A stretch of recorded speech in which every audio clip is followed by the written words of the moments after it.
nílà látẹ̀ àtẹrúwà àfẹ́ inú gẹdúmọ́ ẹ̀dẹ̀jọ́ gbogbo àwọn ọmọ bíbí Ìbàràpá wọ́n ní lọ́ọ̀fù ní wípé àwọn igangan àwọn tápà àwọn ayétẹ̀ wọ́n máa sọ wọ́n sì bẹ́ ìyẹrúwà ṣọ́tọ̀ àbí ọ̀tọ̀ ìgbà tí Sunday Igboho wá tí Sunday Igboho fi wá kí lẹ̀ ń wò tí gbogbo wọn pa ohun pọ̀ nígbà náà kálẹ̀ àwọn kìíní kúrò nígbà tó mọ́ láàárọ̀ yìí wọn ò bí Fúlàní kan dá wọn ò bí eégún ẹ̀dá kó ṣẹ́ ní dèrè ìgangan tápà.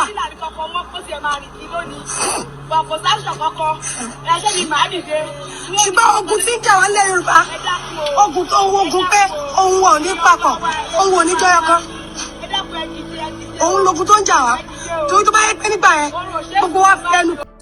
ẹ káàbọ̀ sí orí ìkànnì ẹ wo ẹ jẹ́ ká farabalẹ̀ ṣe rí fídíò sẹ́ẹ̀ wò lọ yìí a máa play fún yín níbi tí wọ́n ti tú pẹ̀rẹ̀pẹ̀rẹ̀ àṣírí gbogbo bó ṣe ń lọ pátápátá ẹ ti mọ̀ wípé táwọn bá ti rí báyà wa kì í sọ ètí a bá sọ gan ayẹpa ti ṣe wádìí kúlẹ̀kúlẹ̀ pé ṣó ti tọ́ ní ọ̀rọ̀ ikú tó di pé àmọ́ wá sórí ìkànnì fún ẹ̀yin olólùfẹ́ wa láti máa jẹ ìgbádùn gbogbo bó ṣe ń lọ lágbo òṣèré ìwọ tó bá ti subscribe bóyá subscribe o lè túbọ̀ máa jẹ ìgbádùn gbogbo bó ṣe ń lọ pátápátá lágbo òṣèré ó yẹ ká sojú abẹ́ǹkó bóyá.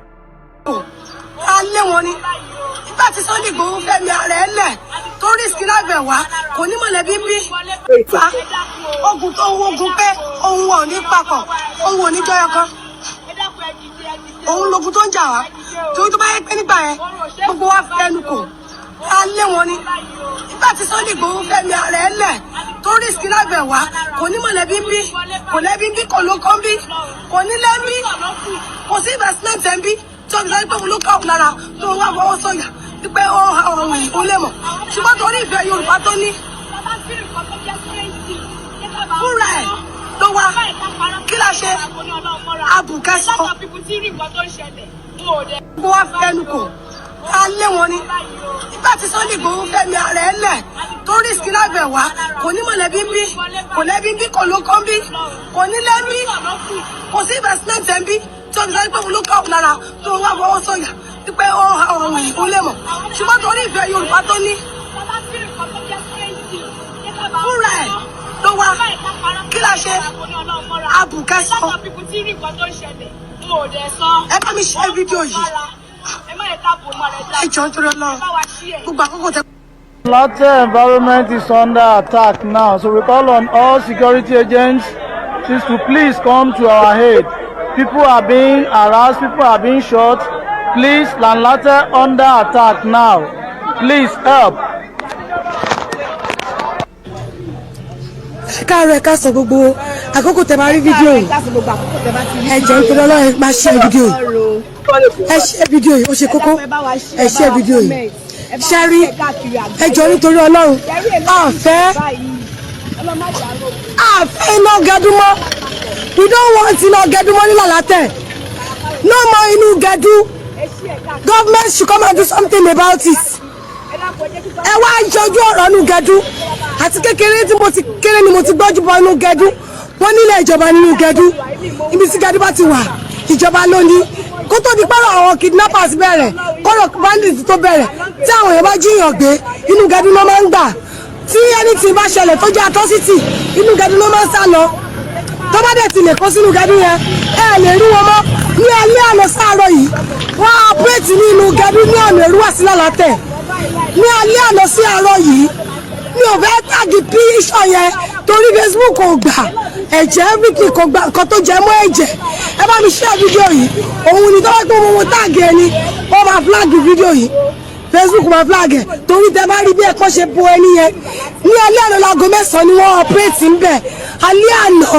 ní àti ìmọ̀ ọ̀ tó jẹ́ ohun tó tẹ̀ wá ń dùn mí jù báyìí ní ìsinmi wípé gbogbo ìgbìyànjú àwọn vigilante gbogbo ìgbìyànjú àwọn ọdẹ wọn ò rí wọn mú wọn ò rí àwọn wẹ̀yìn mú mi ò tí mọ̀mọ́ ibẹ̀ ṣe picture àbí fídíò yìí tí mo ṣe fẹ́ tàgì torí ẹ̀jẹ̀ tó wà ń bẹ̀ mi mọ̀mọ́ ibẹ̀ kọ́ bẹ̀ ẹ bá mi ṣe fídíò àfẹ́ inú gẹdúmọ́ Lálátẹ̀ àfẹ́ inú gẹdúmọ́ ní Lálátẹ̀ gómìnà Ṣèyí Mákindé ihun tó bá fẹ́ ṣe sí bóyá káàtì náà bọ̀bẹ̀ ni o tàbí kó wá bọ́ọ̀lù ẹ̀ ní alẹ́ àná wọn ọpẹ́rẹ́tì inú gẹdú ni wọ́n gbà tó fi sá lọ àwọn èèyàn méjì ni wọ́n ṣe léṣe tí wọ́n wà lẹ́sẹ̀ kan ayé ẹsẹ̀ kan ọ̀run báyìí àwọn méjì ṣe wá rí gbogbo ẹ̀tẹ́ ní skul tó jẹ́ pé tẹ́ bá ti ní yàrá méjì yàrá mẹ́ta ẹ máa kó àwọn ọmọ lọ ní ugbó ìgbà tí ní skul àfẹ́ mọ́ bóyá kẹ́ kó àwọn ọmọ wa padà sí gbòòrò kẹ́ máa ṣe skul ní gbòòrò ẹ má bínú bí voice mi ṣe rí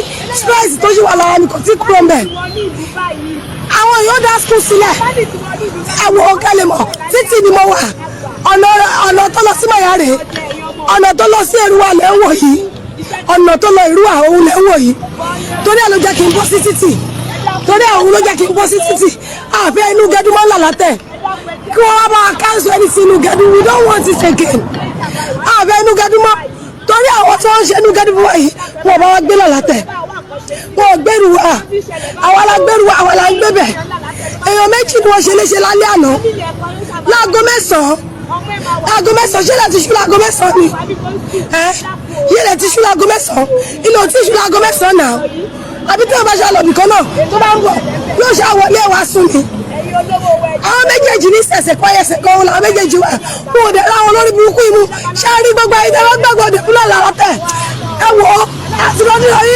àtúbọ̀tán yóò ní dá o gbogbo ẹ̀yọ́ ọmọ lọ́la tẹ̀tẹ̀ bá gbàbọ̀dẹ̀ fún mi ẹ̀yọ́ mẹ́rù wà tẹ bá gbàbọ̀dẹ̀ fún lọ́la tẹ̀tẹ̀ gbàbọ̀dẹ̀ fún wa àtúbọ̀tán yóò ní dá ẹ̀ ní lálẹ́ gbogbo bí tẹ́wọ́ ti rí ẹni strange face ẹ ti rí ojú tójó tutù ẹ tètè pariwo síta. ó ní kó má ṣe tán ẹ má ṣe jẹ́ kó dẹ̀ tán ó ní kó gbọ́dọ̀ tán kò yẹ kó mi tán lẹ́yìn ẹja o gbógun má jà lọ́mọdé yẹ mọ́ wí kálàáfíà òjọba ni má jà sọ láńké tán tán ó lé mi ò gbọ́dọ̀ tán lẹ́yìn ẹja wa ká má fi iná sórí òrùlé sùn ọmọ Yorùbá alọ́pọ̀ àǹjọ wọn àníyàn àǹjà bẹ́ẹ̀ àlékòlé àtúnjẹ́lá funfun èmi jù ọ́ ìwọ ojú mi lágídé bí adé inú níbí ni àti lára ọ̀dàlẹ̀. ọmọ Yorùbá alọ́pọ̀ àǹjọ wọn àníyàn àǹjẹ àtẹ́ alẹ́pọ̀ nílé àwa ń jẹ ilá funfun Tinubu ò dáa. Àkọ́bí ọmọ lódòdẹ ẹ̀ẹ́dà Àrẹ̀mú Ọbásanjọ́ ẹ̀yin náà sún wọn ìkà níyìn àti Tinubu àtọbásanjọ́ ìkà lẹ́yìn méjèèjì tó bá tiẹ̀ wá lẹ́lẹ̀ Yorùbá ní èpè tí wọ́n wọn èpè lulẹ̀ Yorùbá ṣe bẹ́ẹ̀ méjì dàgbà dàgbà lójú nìkan ẹ tún dàgbà nínú èyí méjèèjì yẹn lè pé wá ń jájú o Tinubu àtọbásanjọ́ èpè tó sọ pé wọ́n wọ̀n fúnlẹ̀ Yorùbá ẹ̀yin méjèèjì yẹn ni wọ́n sọ kùtù èpè yẹn ni wọ́n sọ lù ẹ wá mú èpè yẹn ẹ mú òdì ẹ̀ kalẹ̀ ẹ fẹ́ kí ìyàn tó ń bọ̀ máa jẹ èpè yẹn lọ. Yorùbá Wuyi lórúkọ mi ayélàgbé àbẹ̀ni ni mò ń jẹ sàkátà pàràbà ìní àgbàlagbà máa ń sin tọ́ tó bá ti yí láì dúró sí ti kẹ̀lẹ̀bẹ̀ nìyẹn àbí kó lọ́wọ́ kan àrùn nínú Tinubu ẹ̀ dà àkànbí ọmọ lódò dẹ wípé yín ò dà Àrẹ̀mú Ọbásanjọ́ ẹ̀ sùn ọ́ ẹ̀yin méjèèjì politically aṣíwájú lẹ jẹ́ ẹ ti jẹ́ president ní Nàìjíríà ìkan ti ṣológun rí ìkan ṣalágbádá alẹ́nu lọ́rọ̀ ni ẹ̀yin méjèèjì Ọbásanjọ́ àti Tinubu wà ẹ̀yin méjèèjì ni ò dáa Yorùbá Wuyi lórúkọ mi tí Sunday Igboho wáyé pé Musa Abdulkarimu ló ń jẹ́ àbídá Sokoto àbùsọ̀ngánná ló ń jẹ́ Sunday Igboho ò ní sí lẹ́yìn òde Tinubu ò dáa Tinubu ò dáa Ọbásanjọ́ ò sùn ọ́ tó máa fi pa gbogbo ilẹ̀ Yorùbá tán Tinubu ò ní sàn kankan Ọbásanjọ́ ò ní ṣe kankan láti defend wa. They are fighting for their political ambition.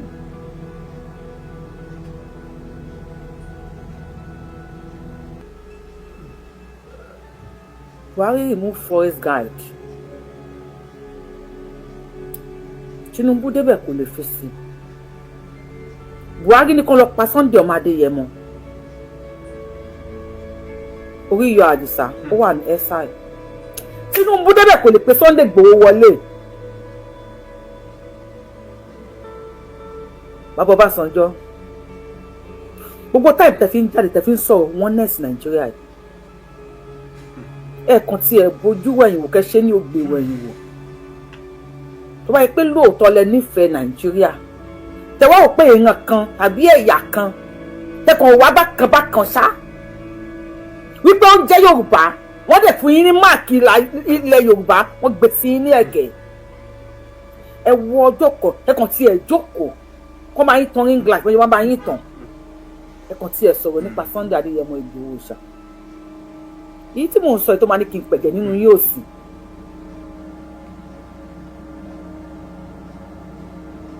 kí ló dé kí ló ṣẹlẹ̀ ojú ń tì mí nígbà tí mo rí àwọn àṣùwánà tí wọ́n ń jáde oh my God wọ́n ní tí ajá bá lẹ́ni lẹ́yìn ó máa pa ọ̀bọ nígbà tí mo rí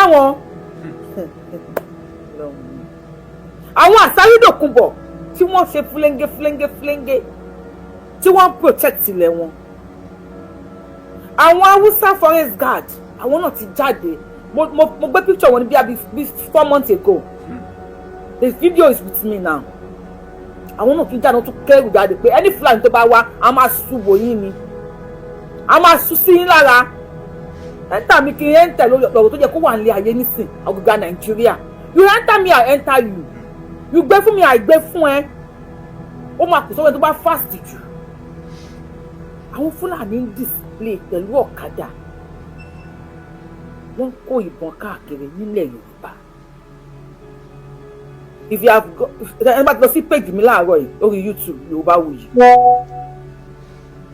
mo pọ́ nítọ̀ wọn á ti rí bí wọ́n ṣe wọ Ogun State àwọn real estate mẹ́fà real estate marketers mẹ́fà ó wà lórí page mi Yoruba Wuyi lórí YouTube ni wọ́n jí kó ní Ogun State ní àná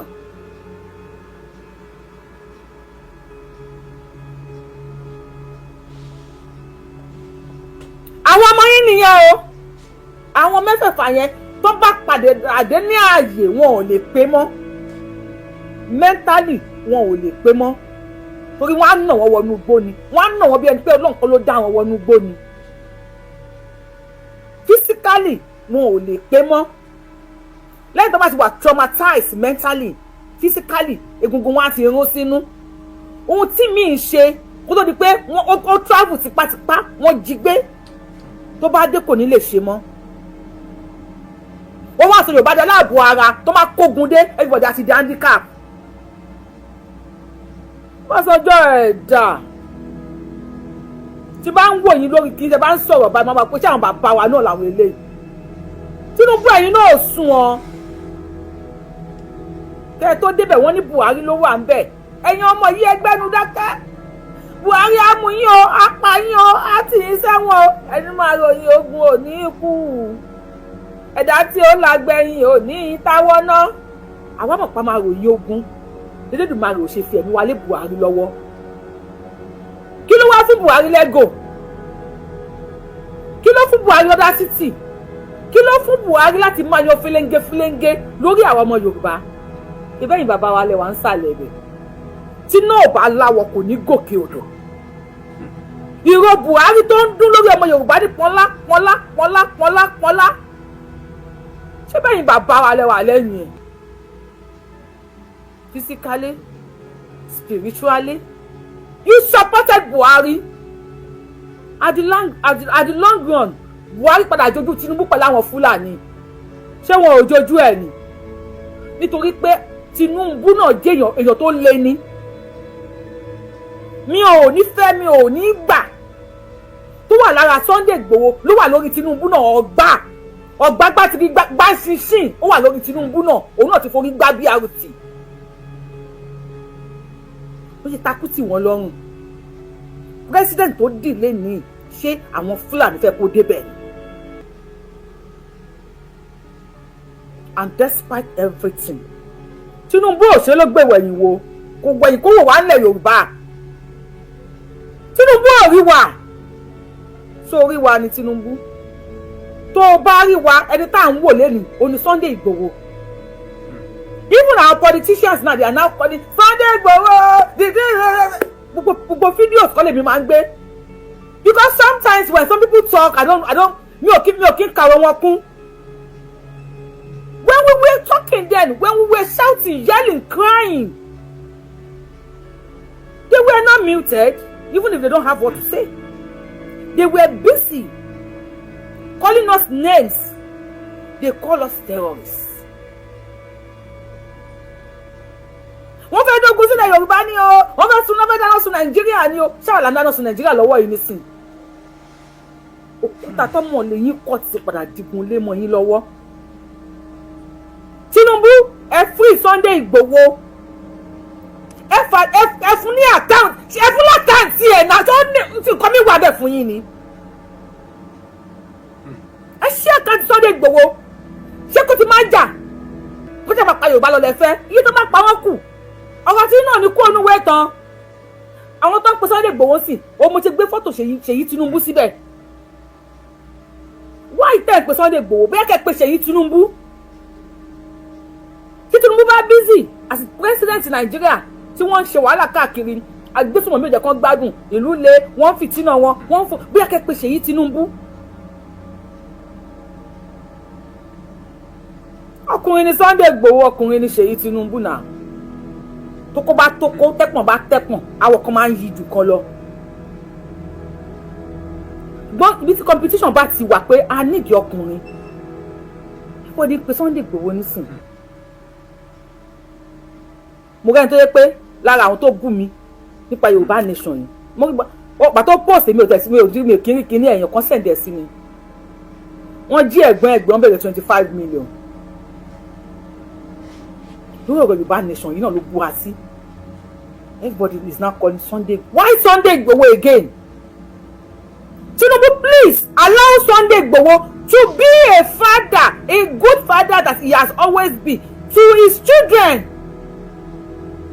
Àwọn ọmọ ẹ̀ abroad ni wọ́n ti ń lọ sí school wọ́n máa sọ school fees àwọn ọmọ ẹ̀ Tinubu why Sunday Igboho rán mi sí yín omi ìṣẹ̀rántí àti màtí wọ́n ti sọ̀rọ̀ gbẹ̀yìn ó máa sọ school fees àwọn ọmọ ẹ̀ ṣé kí àwọn ọmọ ẹ̀ di ọmọ ọlọ́mọ kí ìyàwó ẹ̀ di ìyàwó oníyàwó tó kó jà fún wa nílẹ̀ Yorùbá ni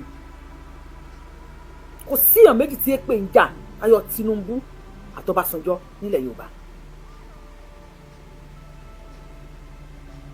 Ṣé ká máa dá 200 500 1,000 naira fún Sunday Igboho ṣé kò fi jẹun ní àbí kò fi sanwó school àwọn ọmọ ẹ̀ you know how much it costs láti rán ọmọ lọ sí school nínú òyìnbó ọmọ Sunday Igboho mélòó ló wà nínú òyìnbó báwo ló ṣe máa sanwó school wọn ọkọ tó ti ń tọwọ́ bàpò tó ti ń fún ìyàwó lówó ẹ fẹ́ kó máa dúró de ìyàwó láti jẹun tàbá dẹ̀ fún yín lépè iṣẹ́ ṣó pé ẹ máa wẹ̀ dá ẹ̀yin bàbá ẹ̀ tàbá tí gbogbo ìbá tàbá dá ìpèjọ fún yín kí gbogbo ìbá ká dúró báyìí ká wá ní ẹ bá wa gádá ìpè tẹ́ ẹ bá gúnyán fún gbogbo ọmọ Yorùbá a máa tán kò ní yó wa ṣùgbọ́n tí gbogbo ọmọ Yorùbá bá dá ìpèjọ fún yín tá a dá èpè sínú odó tá a fi gún iyán fún yín ẹ̀yin bàbá yìí nítorí ọ̀rọ̀ Sunday Igboho mi ìṣòkò ẹ̀ máa lè jẹ́ débi kan o àyàtọ̀ máa fi tó kù sí rìsáà fún àwọn ọmọ yín lókun nítorí kó dìde pé kọ́ máa pa ẹ̀ràn ṣé torí ẹ̀ lè ṣe fẹ́ handicap ẹ̀.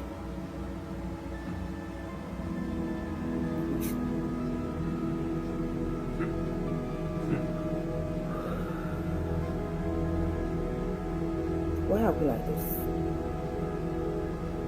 Why? Why are we like this in Yoruba land? Àwọn tí wọ́n gbé lọ́gùn state. Báwo náà ṣe máa san owó? èlò náà máa ní kán lọ mú wá. It's a question. And how will they pay it? Yes, marketer ni wọ́n, real estate marketer ni wọ́n. Èlò ló wà lákàntì kọ̀ọ̀kan wọn. As a real estate marketer, ọba tí wọ́n gbé ní Bàyá gan, wọ́n ń bèrè 150 million naira. Ọba Bàyá gan tí wọ́n gbé, wọ́n ń bèrè 150 million. Àti wá sọ pé wọ́n dùn sọ́tún, wọ́n dùn sósì, wọ́n ké sálára, wọ́n ké sáré jèrè, wọ́n ké sọ́rọ̀ ọ̀gbọ́n àga. Wọ́n padà gẹ́ẹ̀tì 150 million. Wọ́n kó fún àwọn agbésùnmọ̀. Ṣé máa fowó yẹn ra mọ́tò? Ṣé máa fowó yẹn kọ́lé? Ṣé máa fowó yẹn ra bàtà? Kí ni wọ́n máa fi owó yẹn ṣe ọmọ Yorùbá? Nigeria government is a government enriching and promoting terrorism in the name of negotiation. Mo sọ kíní Putin lórí page mi. Putin, president kí lórúkọ Russia. Ó ní ti Ọlọ́run ni pé kó dáríjì àwọn agbésùnmọ̀mí. Ó ní ṣùgbọ́n tòun ni pé kóun send wọn lọ bá Ọlọ́run k'Ọlọ́run lè bá dáríjì wọn. Stylishly, Nigerians support terrorism by negotiating with the bandits, by giving them ransom, and you did not allow the Yoruba people to fight back. Àwa nìkan nísìn láwa vulnerable ní Nigeria. If you don't know, just go and know this. Know this and know peace. Ní Nigeria sí Yorùbá nìkan ló wà vulnerable. Yorùbá nìkan ni ò lè gbé hands. In the name of ọmọ wa ló wà ńbẹ̀. When Buhari was there, ó jẹ́ kó ọmọ wa débẹ̀, ọmọ wa ní ẹjọ́ ṣe. Tinubu is there now, ọmọ wa ló wà ńbẹ̀, ẹ má sọ kankan. Mílíọ̀nù náà fẹ́ pa kí 2027 tó bẹ̀rẹ̀ fi dìbò. Yes, Tinubu, you might be trying your best, but trust me, Baba, èyàn ò kí ń da lójú ẹni tí ò bá nífẹ̀ẹ́ èèyàn. Ọ̀tá ẹni ò kí ń pa òdù ọ̀yà. Bó bá pẹ́ ni, à sọ pé ìlérí ló pa. Tinubu, no matter what you do to keep Nigeria together, it will still be in vain. You cannot do what Awolowo has done. May his blessed soul rest in perfect peace. What Awolowo has done, Tinubu, you cannot do it. You cannot. Ṣé lè ṣe free education fún gbogbo wa? Baba Awolowo did it. Láàrin ìjọ mélòó sí ìjọ mélòó. Jákàndé, governor of Lagos State. Ẹ gbọ́dọ̀ wà pàdípàdé ni. Ṣé lè ṣe free healthcare fún gbogbo wa? Lórí àwọn bàbá Awólọ́wọ̀, òyìnbó wa ń bẹ̀ wá ni wípé ẹ wá sílùú wa. Lásìkò àwọn bàbá Awólọ́wọ̀, lásìkò tí a máa gbẹ́bọ, a máa ṣògùn, a máa gbàwẹ̀, a máa lọ ilé aláàfáà, ilé wòlíì, ilé pásítọ̀, ilé adánúṣe, ilé igbá, ilé àwo, a lè bá rí físà gbà. Tẹ́lẹ̀ mi bá gba físà báyìí, the first 6 months tó bẹ̀rẹ̀ iṣẹ́, àwọn tó jẹ lówó nílé, àwọn babaláwo, oníṣègùn, àáfàá, wòlíì, pásítọ̀, láwọn kọ́kọ́ máa sẹ́ǹdì owó fún. Ẹ ṣé sà, ẹ ṣé sà, ẹ ṣé sà, físà tó fi ń bẹ̀ wá tẹ́lẹ̀. Tinubu, tó bá wù yín kẹ́ ẹ mú gbogbo ilẹ̀ Nàìjíríà kẹ́ ẹ fi kó gold. Ẹ mú gbogbo ilẹ̀ Nàìjíríà ẹ sọ di gold. Tí Fúlàní bá débẹ̀, wọ́n bí wọn mọ́ destruction ni.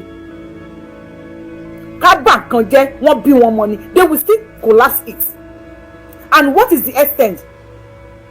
What is the extent pé ẹ ṣe? We are vulnerable in Yoruba land. Yoruba people, we are vulnerable on our land. Yoruba religion has become an international religion. There are more people espousing Yoruba religion outside Nigeria today than there are in Yoruba land in Nigeria. Let me give you an example. In the province of Bahia in Brazil, a province that is a Roman Catholic province, there are more Yoruba centers of worship today than there are Roman Catholic churches. Almost everybody who is a Roman Catholic is also a worshipper of Ogun or Ija or Yemoja or Oshun and so on. And Yoruba religion is spreading in the world. A professor of comparative religions wrote a book a few years ago. The title of his book, The 8 Leading Religions That Rule the World. And in order of strength in the world, number of people, power, influence, and so on, Yoruba religion is the 6th of the 8. And that's the only religion from Africa that is the 8 religions that will later rule the world. The 8th religion, Yoruba is the only one from Africa.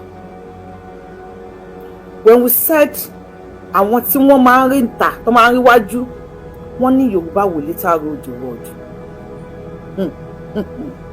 Now everybody from the West are fighting to protect Nigeria from terrorists. And who is the person holding Nigeria now? Ẹ̀mí wo ni Nigeria fi mí? Oxygen wo ni Nigeria fi mí? Tinubu orí ẹ̀ ò lè wú ju iṣẹ́ apá ẹ̀ lọ. Àbí kínú Tinubu wá dùn títí. Okay, let's say Tinubu. Let's come to Bia Adenuga. Or maybe we go to àwọn tí wọ́n kọrin àbáwọn actors and actresses wa. Okay, ẹ dá bá mi dárúkọ àwọn olówó tẹ́ bá mọ̀ tí wọ́n lè fi owó invest.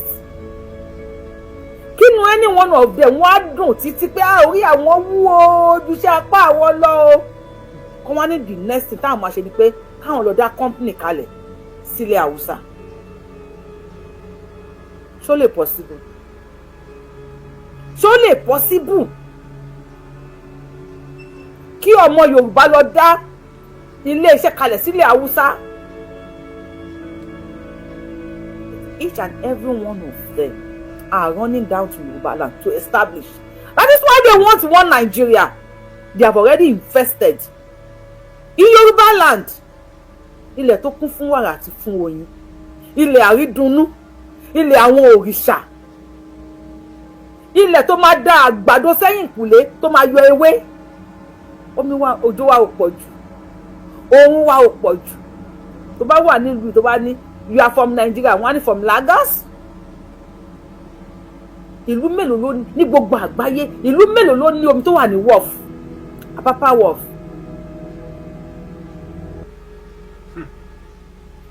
Natural resources. Ìlú mélòó ló ní ta ní?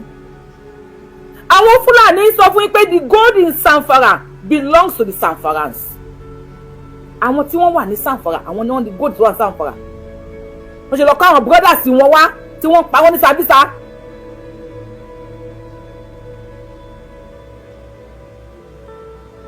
Ṣé gold, lithium, bitumen, oil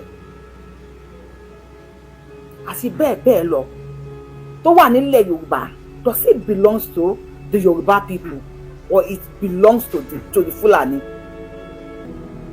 Even though Àjàlátà náà ẹ̀yin náà kọ́ nù pẹ̀lú gbogbo tó wà nílẹ̀ Yorùbá tó yẹ kí ọmọ Yorùbá máa sáká tó yẹ ká tọrọ jẹ gbọ́kàn yín ti lè ẹ bẹ̀rù Ọlọ́run ẹ mọ̀ pé lérè ń jàgbá ẹni bá lè kú kó kú ẹni bá lè kú kó kù ni ṣùgbọ́n tó bá pa tálíkà tán wọ́n bọ̀ wá polówó ìyà tó ń jẹmọ tálíkà lọ́wọ́ ó wà ní jíìmù ó ń gbé wéètì ni tó bá jíìmù tán tó bá mú ẹ̀yin olówó sọ́wọ́ ẹ̀jẹ̀ yín àgbẹ̀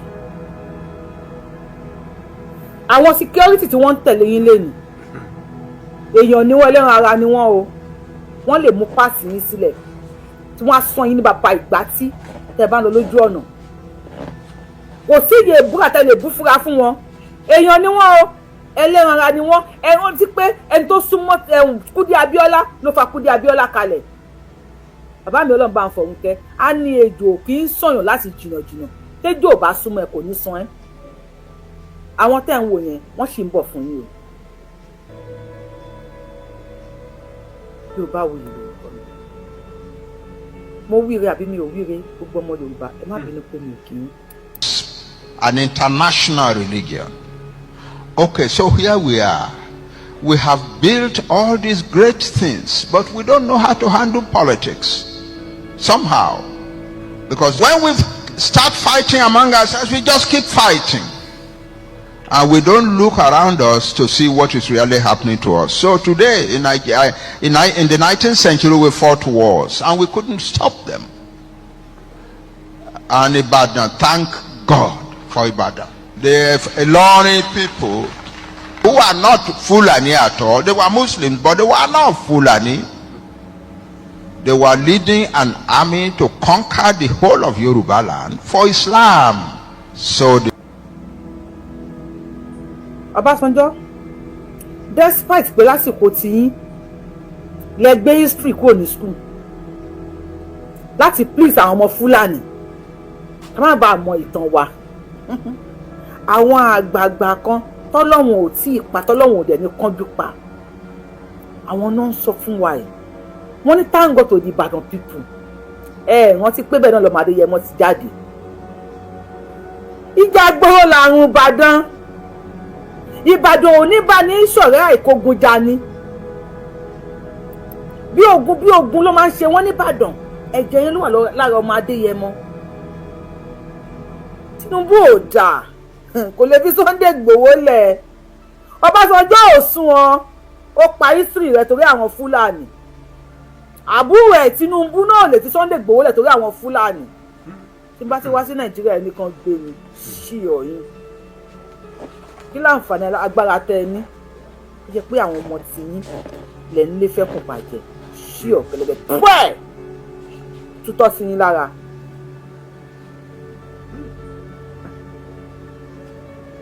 Àdìsá ń sọ fún yín pé ẹ lè pa mẹ́sẹ́ńjà ni ẹ lè pa mẹ́sẹ́jì Ọlọ́run ò ní fi ẹ̀mí Àdìsá lé yín lọ́wọ́ àwa la máa gbẹ̀yìn gbogbo yín láti ṣe Elédùmarè ní ẹ̀kọ́ dúkú afẹ́kẹ́ rí Yorùbá nation because we still need some things from you guys. Mo tí wọ́n ṣe ní 1960 ṣé mi mọ̀ ń pa ẹ̀ ni èrè ìfẹ́ ni mo lè sọ nípa tí wọ́n ṣe 1970 ẹ̀yin rí 1950 ẹ̀rí 40 ẹ wo àǹfààní tọ́lọ́run bá fún yín and you guys are still healthy. Ẹni tó yẹ ká ìjókòó ká máa wá bá yín pé bàbá Tinubu nígbà tí kinní kan ní kinní tẹ́ máa sọ fún ọ̀tá máa kọ́ sílẹ̀ níbi táyé lajú dé ẹ̀yin ilẹ̀ ń pa history rẹ̀ ní school torí Fúlàní ẹ̀yin ilẹ̀ lè fi Sunday Igboho lẹ̀ torí Fúlàní àwọn kan láti Ìlọrin wọn kì í ṣe Fúlàní o ṣùgbọ́n torí Islam wọ́n tẹ̀lé àwọn Fúlàní wá sí ilẹ̀ Yorùbá láti wá kọ́ńkà ilẹ̀ Yorùbá fún Islam ṣe rí aṣọ èkísà oní Nàìjíríà ó ti dágbére fákìtàn. The more you delay our freedom, the more everything will be exposing. When we came out in 2020, when I joined them in 2020, Yoruba nation no going back. Gbogbo àwọn tí wọ́n bú wa lẹ́ni wọ́n sunkún ni. Gbogbo àwọn tí wọ́n bú wa lánàá wọ́n sunkún lẹ́ni ni. 2021 wọ́n bẹ̀rẹ̀ sí ní bú wa 2022 2023 wọ́n padà ń gbé yín ṣépè ní 2025 ni gbogbo àwọn tí wọ́n bú wa ń jọ́ kìíní àná wọ́n ti padà ń gbé yín ṣépè ní sìn gbogbo àwọn tí wọ́n ń support yín nígbà yẹn wọ́n ti padà ń gbé yín àwọn kan ti ń gbé àwọn ṣépè tí wọ́n ti ń wọ̀lú wọn wọ́n ti gbé ẹ̀gbọ́n mi wọ́n ti gbé ìyàwó mi wọ́n ti gbé bàbá mi aláàánú ẹlòmíì wọ́n ti jí gbé. He who laugh last laugh best. Ojú yín máa bò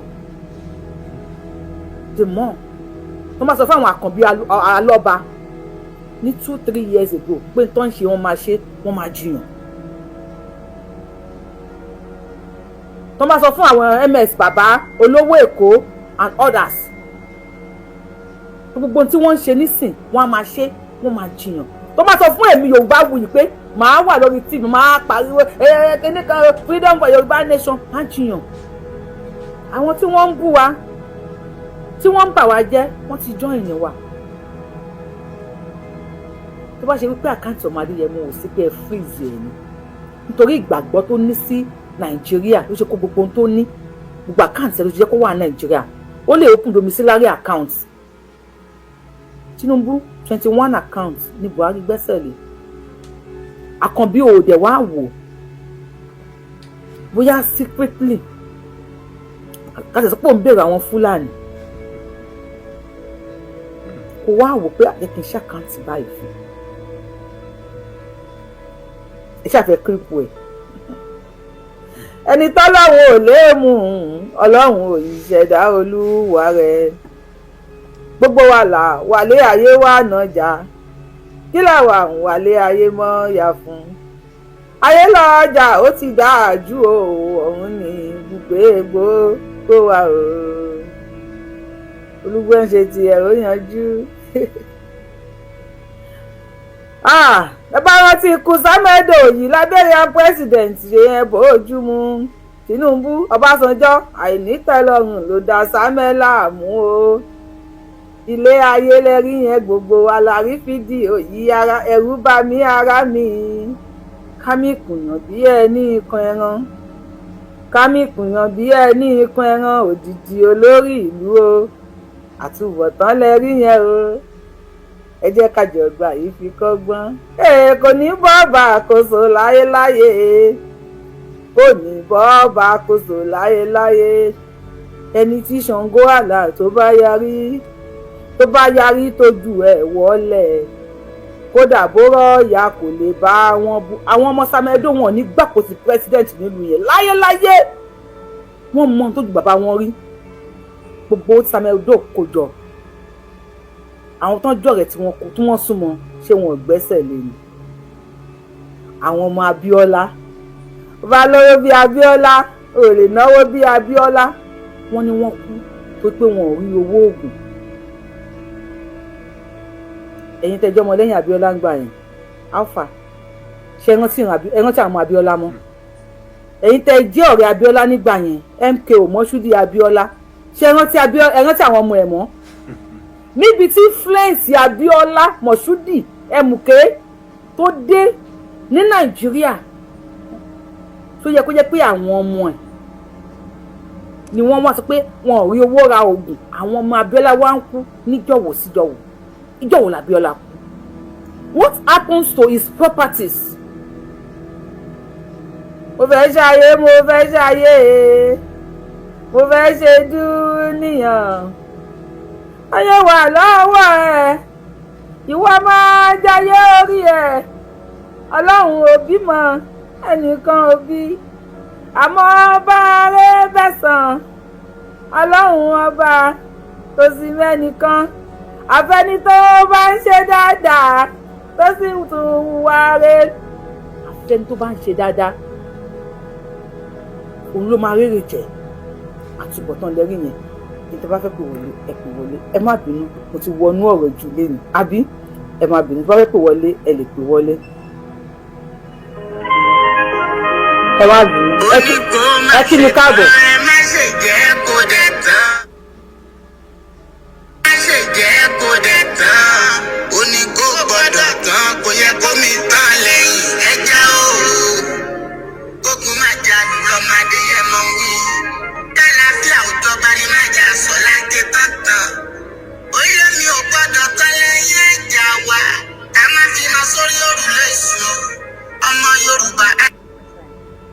Connected to iPhone 5.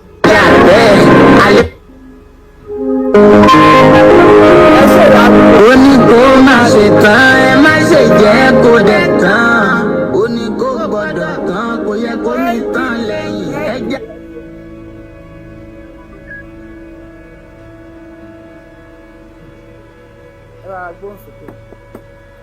báwo ni. ọ̀rá mi ẹ̀yin dáhùn. Ó ètò. Ẹ ṣeun. Ẹ try ẹ gbìyànjú. Ẹ try ẹ má bínú. Ẹ jẹ́ kí wọ́n rántí ẹ gbé wọn lọ nínú ráìmù míì tó jẹ́ pé fún ọlọ́gbọ́n, fún olóye, fún onímọ̀, ẹni tó lè rú ọ̀rọ̀ ayé rò, tó lè mọ̀ pé ilé ayé ilé asán, tó lè mọ̀ pé ilé ayé ilé òfo, tó lè mọ̀ pé awásáyé láwásáyé ní òwò ni a sì padà ní òwò. Ẹnì kò kó wáyé o, ẹni bẹ́ẹ̀ lẹ́nì kò sì kọ́ láwáyé. Kò sẹ́ni kankan tó kó pátá láàfilẹ̀ lọ́jọ́ kan. Ipò tàbí Abíọ́lá dà lọ́jọ́ òní ó ti dẹni ilẹ̀. Bàbá Bọ́lá Ìgè ńkọ́ wọ́n dẹni ilẹ̀. Awólọ́wọ̀ ńkọ́ ó dẹni ilẹ̀. Abacha ni níbo ló wà ó dẹni ilẹ̀. Kí náà sọ lẹ́yìn àwọn pípù yìí? Ìjẹ́ wọ́n ṣe é dáa àbí wọ́n ṣe é dáa? Ìjẹ́ wọ́n wúre àbí wọ́n wúre? Ajúmọ̀bí Ìbàdàn bó ti ṣe tó ń gbẹ nígbà yẹn náà, àwọn èèyàn sọ pé àwọn kan ló da àwọn kan ní ò da, ṣùgbọ́n ní tá à ń sọ̀rọ̀ yìí ó ti dèrò lẹ̀. Akálà àwọn ọmọ ẹ̀ǹjà sógún, ilé táwọn ọmọ ẹ̀ǹjà sógún, ṣèbí torí ọrọ̀ ayé náà ni ó ti dẹ̀ nílẹ̀. Wọ́n sọ fún yín báyìí sí gbogbo yín rántí pé ọjọ́ kan lálọ́ jíyìn fẹ́ni tó rán gbogbo wa ń ṣẹ́. Ẹ jẹ́ ká máa rántí wípé gbogbo nǹkan tó yẹ bá ṣe láyé yìí kò sáṣegbé o, àṣepamọ́ ló wà o. Wọ́n ní kẹ́ ẹ farákùnrin kẹjọ mí, ẹjọ́ rìn kó yan fanda láàrin àwọn ẹgbẹ́ ẹ ṣàkáǹtì ẹ̀ sílẹ̀. Ẹ jẹ́ káwa náà lè sọ wípé lóòótọ́ òun jà fún ìlú òun ò jẹ́ gbogbo. Ó ti jẹ́ pé gbogbo àwọn tó bá fẹ́ gbórílẹ̀-èdè tiwa ga gbogbo wọn la máa ń tẹ̀rì mọ́lẹ̀. Ó ti jẹ́ gbogbo àwọn tó bá fẹ́ gbé oríkì orí ìlú wa jáde gbogbo wọn ò kì í gbérí. Ṣùgbọ́n ẹgbẹ́ ajá sọ tòótọ́ fún yín o, ṣẹ́rí tí Ìgbòho yìí ibi tá a ní kí gbégbé má gbé ibẹ̀ ni ó gbé o, ibi tá a ní kí tẹ̀tẹ̀ má tẹ̀ ibẹ̀ ni ó tẹ̀. Gbogbo ẹni tó bá ní kí Ìgbòho má rí tiẹ̀ ṣe á máa ṣáájú ẹ̀ kú ni. Gbogbo ẹni tó bá ní kí Ìgbòho kó má di tiẹ̀ ṣe nínú ayé bálálẹ́ bá ní ó dáa fún ọlọ́sùn òníjó dáa fún, bọ́lọ́sùn bá wá tún gbà kó dáa fún alálẹ́ òníjó dáa fún. Gbogbo àwọn tó ní kárákùnrin yẹn má nísinmi onítọ̀hún ní nísinmi. Kí ló dé ọmọ Yorùbá? Ìjẹ́ ọ̀la tó fẹ́ ṣe lè dáa.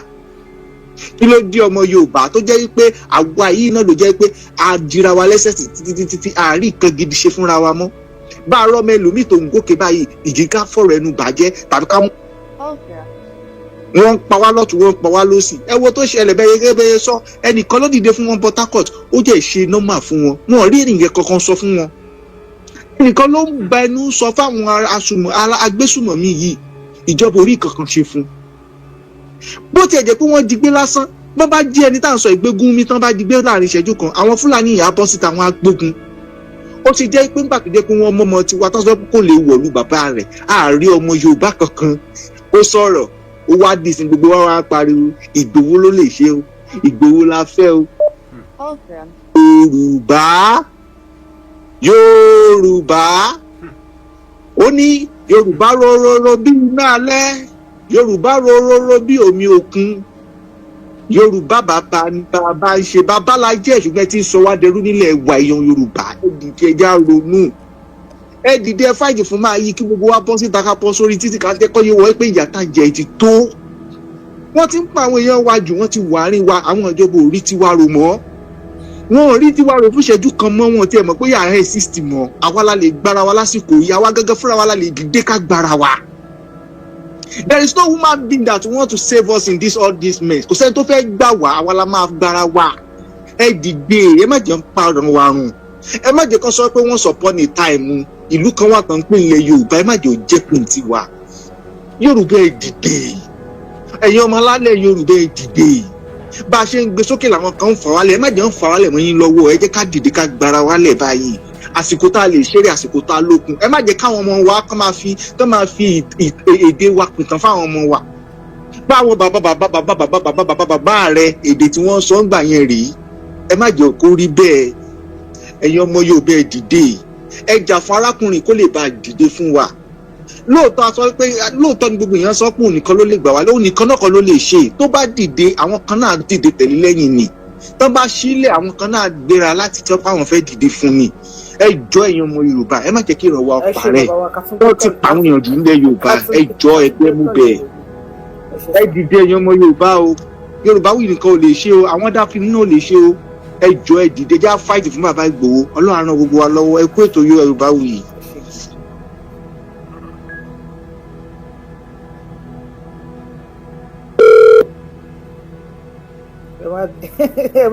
ẹ má bínú ìbínú mo bá sórí iṣẹ́ lẹ́nu. ẹ kú ijọ́ mẹ́ta o. yes ma o ẹ káàbọ̀ ma. ẹ kú iṣẹ́. àjọ ń ṣe ni ma. kò kú ní rẹ̀yìn akókó ń rí bẹ́ẹ̀ ṣe ń ṣe kò ní rẹ̀yìn o Yorùbá Wuyi lágbára Ọlọ́run àwọn orin tẹ́ ẹ wú mi lórí Yorùbá Wuyi oníkálukú máa ṣe é lọ oníkálukú ní òbẹ́rù rẹ̀ níbodè orí òní kó ẹ̀san ń bẹ èmi mọ̀ pé ẹ̀san wà Ọlọ́run lẹ́lẹ́san ṣùgbọ́n mo fẹ́ kẹ́ ẹ mọ̀ lẹ́ni o wípé Buhari mo fẹ́ sọ Buhari kọ́ ló mú ọmọ ìyá wa o bàbá wa o Buhari kọ́ o bàbá wa ló ṣiṣẹ́ yẹn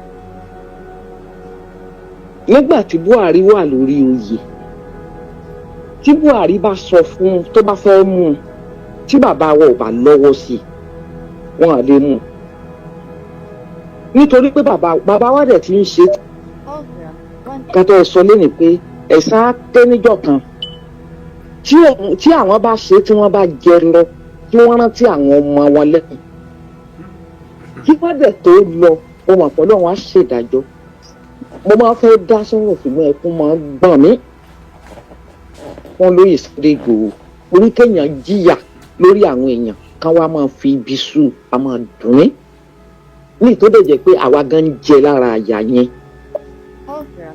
wà nílé àwọn mi kan dán wà nílé mi ò kì í sùn lénìí aago 3 ò tí ìlú tí mo fi jí òun lọkàn mi wà tó àti lọ lé dẹ́rù bà mí ọmọ mi ra tíkẹ́ẹ̀tì fún mi ò mọ bí mo ṣe fẹ́ lọ Yorùbá Wuyi Ọlọ́run lẹ́lẹ́san ṣùgbọ́n a mọ̀ pé wọ́n máa sọ pé ìdájọ́ Ọlọ́run máa pẹ́ àwọn alálẹ̀ máa ṣe ìdájọ́ wọn láìpẹ́ láì jìnnà mo mọ̀ pé Sunday Igboho tí wọ́n sì ń bẹ̀ ni wọ́n àti ìbẹ̀ sẹ́ẹ̀dì àwọn kọ̀ọ̀kan ní sì ń jáde iná máa jó wọn lábẹ́nu báyìí iná máa jó wọn oníkálukú wọn wọ́n máa jó ẹlòmíì ò máa dùn lọ títí yóò máa sọ pé iná ò dálálẹ̀ yóò sì ṣe nìyẹn lágbára Ọlọ́run Yorùbá Wuyi ní ṣíṣe ó dàbọ̀. Mami kẹ́ tó lọ please ẹ mọ́kàn yẹn kò ẹ̀yin nìkan kọ́ o ẹ̀yin nìkan kọ́ lẹ̀ ń sunkún. mi ò rí òru sùn mọ́ Yorùbá Wuyi mo kàn máa ń wò yín mi ilé dá sí mọ́. gbogbo ẹ̀ tó wà 70% tó wà nílùú òyìnbó ló ń sunkún bàbá Tinubu bàbá Tinubu 70% kó tiẹ̀ túmọ̀ yẹn sílẹ̀. ẹ̀ tó wà nílùú òyìnbó ló ń sun ẹkún ẹ lé wa sẹ́yìn òdì náà ẹ̀yin òdì lẹ́nu wa sí ẹ̀ ṣèkà fún wa ìwà kalẹ̀ fún wa á lè wálé kò wá sẹ́ni tó wà nílùú òyìnbó tí ò ní family Nàìjíríà kódà bó jẹ́ extended family. bẹ́ẹ̀ni. ẹ ṣe ma thank you so much ma. ó dàbọ̀ ó dọ̀. ìwà ìkà lè wù fún wa many of us la mí sílé a lè jáde ẹlòmíì ò níwèé ẹlòmíì tó níwèé kò lè lọ́ọ́lé òfin gbọ́n gbélé wa lórí tó bá jáde ò lè wọlé padà tẹ́yìn bá jẹ́ bàbá tó dáa àwọn ọmọ yìí máa jẹ́ adopted child nílùú onílùú ẹ bá wa gbó sókè sí. hello ẹ bá wa gbó sókè sí. ẹgbẹ́jẹ́ ìlú náà ìlú àgbè yìí o ẹni fọmọ iṣẹ́ yìí ẹni fọkàn ṣe ẹni ẹ̀mí ń ṣe rí gbogbo ìgbìyànjú tẹ̀ ń gbà lórí ilẹ̀ Yorùbá yìí ìgbìyànjú yóò ní já sásán nígbà tí a bá dé orílẹ̀-èdè yìí lágbára Ọlọ́run ẹ̀yin náà máa jẹ́ nọ́mbà 1 lágbára Ọlọ́run ìdílé yín wọ̀n ní parun ṣe rí bàbá wa Sunday Igboho ó kú mọ̀ pé èmi ò fi ṣọmọ ìbèrè ọ̀dì bàbá ló jẹ́ fún mi Ọlọ́run máa wà pẹ̀lú ẹ̀ Ọlọ́run ló gbé sípò yẹn bẹ́ẹ̀ ni àpò Ọlọ́run sì máa wà lórí ẹ̀ ẹ rí ìmọ̀ràn tèmi kàn fẹ́ fún bàbá mi Sunday Igboho ni pé a wo àwọn tán pé kán má gbé èyí tó bá ká lára kó náà gbébọn kó bọ́ọ̀ta láì ṣe pé wọ́n bá fi gbogbo nǹkan ìní ẹ̀ sílẹ̀ fún ìyẹn ní èkejì tí wọ́n bá fi gbogbo nǹkan ìní ẹ̀ lẹ̀ fún tá gbogbo wa bá fẹ́ jáde ní kí gbogbo wa jáde ká má pe bàbá kankan mọ́ ká má pe àní kò fún ṣẹ́rí gbogbo ṣẹ́rí kọjá tiẹ̀ kọ́ hàn fún his account ẹ̀ fún. òun náà ni mò ń sọ. because sometimes táwọn mi bá bẹ̀ pé tó bá fẹ́ tásìkò owó skul bá fẹ́ tó fẹ́ sanwó skul táwa méjì àwa ń struggle pé fẹ́ sanwó skul máa wá wò wípé ok àwọn ọmọdé yìí Sunday Igboho báwo ni ìyàwó nìkan ṣe máa wá sanwó skul bẹ́ẹ̀ àwa méjì à ń struggle sometimes that will make me cry. nítorí ìjà ìlú tí tó fi ṣe kó fẹ́ gbowó ń bẹ̀ ok irú àwa táwa nílẹ̀ Nàìjíríà táwa nílẹ̀ Yorùbá yìí sí a lè jáde bó ti wù wá. èèyàn kan ló kọ́ sí comment section yìí náà ó ní Fúlàní wọ community àwọn lánàá ní Agbékú ó ní wọ́n pa ọ̀rẹ́ bàbá òun wọ́n dẹ̀ ṣàìmọ̀ èèyàn léṣe Agbékú ni mo pín kalẹ̀. àwa gan táwa nílé ọkàn wa ò balẹ̀ tó wá sọ pé ẹ̀yin tẹ́tẹ́ tó ń bọ̀ tó ti tójọ́ mẹ́ta tẹ́ẹ̀tẹ́ẹ̀ tó mọ bí tẹ́tẹ́tẹ́sẹ̀ bọ̀. ẹ jẹ́ kó ló ẹ dúró báyìí kó tún máa san wa lágbárí níbi tá a wà ó má bẹ́ẹ̀ ta. eléyìí le o àmọ́ mo mọ̀ pé Ọlọ́run tó dá ilẹ̀ Yorùbá kò ní fi wá sílẹ̀ àwọn alálẹ̀ wọ́n á gbèjà wa jà wọ́n á máa bọ́ nínú ìṣòro yìí lọ́jọ́ láìpẹ́ láì jìnnà lágbára Ọlọ́run ipa àwọn pé òní máa pín lórílẹ̀‐èdè gbogbo agbára tí àwọn tó ń pera wọn ní bàbá ẹ̀kọ́ ẹ̀ fún wa tó ń dẹ̀ fọwọ́sowọ́pọ̀ pẹ̀lú wọn lágbára Ọlọ́run á jù wọ́n lọ á fa agbára wọn ya ó ṣe máa rí mi bá wọn. Agbékú pàtó ṣẹlẹ̀ lánàá gan-an àwọn èèyàn pè mí wọ́n ti wá Agbékú o mo ní ṣé kí n máa bọ̀ ni because I don't know what to do. I don't know when it happened yesterday people were calling me wọ́n ti Agbékú o wọ́n ti that was ọ̀sán àná mo ìfẹ́ jẹun àárọ̀ yìí lọ́sàn-án yẹn mo ìfẹ́ ọ̀sán níbi bíi mo ìfẹ́ jẹun àárọ̀ nígbà yẹn wọ́n wà lágbé kú Yorùbá Wuyi. hello sir. ẹlẹ. yes sir. ẹ kú ètò. àjọ ń ṣètò ní sir. ṣe rí tí a bá ń sọ̀rọ̀ nípa Tinubu wọn àgbààgbà tó wà nílẹ̀ Yorùbá kò sí ẹni tó yọ sílẹ̀ torí aláìní tìjú ni wọn. ìdí tí mo fi sọ bẹ́ẹ̀ ni pé bàbá náà jẹ́ fún wa o èmi náà rẹ̀ kí ṣe ọmọdé mo ti lé ní 60 tẹ́mi bá wà ní position tí mo lè máa ṣe nǹkan tẹ́ ń ṣe yìí máa dárúkọ wọn ní kọ̀ọ̀kan ni. Gúnmi yàtọ̀ sí Gúnmi àwọn kan wà nílẹ̀ Haúsá tó yẹ pé wọ́n ń sọ pé kán fi àwọn ọmọ tó ń pààyàn kán fi wọ́n sílẹ̀ tán bà gbogbo ẹkọ́nọ́mì Nàìjíríà jẹ́. Kí ni Sunday ṣe ni ẹ̀rí wà tán mọ àwọn ẹni tí àwọn Fúlàní yìí pa ní Ọ̀yọ́ state lásán nìkan. Tí Tinubu bá dẹ̀ ń wò pé bóyá agbára òun ló gbé òun débẹ̀ tí ò bá yẹ pé ẹ̀yin Yorùbá Wuyi gbogbo ẹ̀yin agitator tẹ́ ń pariwo pé ẹ̀ ń lọ fún Yorùbá nation àwọn ará bí yẹn gan ò fẹ́ kí Tinubu débẹ̀ mọ́ lẹ́tìgbà tó ń wò pé nǹkan tó ń ṣẹlẹ̀ yìí tí wọn ò bá jẹ́ kí Tinubu lọ Yorùbá nation yìí ẹni yìí máa lọ báàkì wọn òun ló ṣe jẹ́ kán ní kó wa máa lọ ẹ rí i pé ìgbà tó dé dáì mìíràn tí wọ́n bẹ̀rẹ̀ jà láàrin ara wọn so kí Tinubu kọ́lọ́n kó bá a lọ́ra ẹ̀mí ẹ̀ whatever tó bá fẹ́ ṣe kó ṣe kó tó 2027 without that tó bá yẹn rò pé bóyá òun máa lọ agídí kan láti fi sọ pé òun máa tún gbéra wọn síbẹ̀ èyí tó yìí ṣe yìí ó yẹ kó kọ́ lọ́gbọ́n pé wọn ò jẹ́ kó gan rí gọ́ọ̀mẹ̀ntì yìí ṣe báwo ló ṣe ń rọrùn oṣù gan wọ́n béèrè lọ́wọ́ ẹ̀. I don't know mi mọ nǹkan tó ń ṣe bàbá yìí kéèyàn kàn ní agídí gbogbo ayé ló mọ̀ pé Tinubu ní agídí nǹkan tó ń pè kọ́ lágídí kọ́ nìyẹn ó fẹ́ fi bà nǹkan jẹ́ ni torí tí ó bá fi lè kúrò ń bẹ̀ ó yẹ kó mọ̀ pé gbogbo Yorùbá náà máa fókọ̀sì.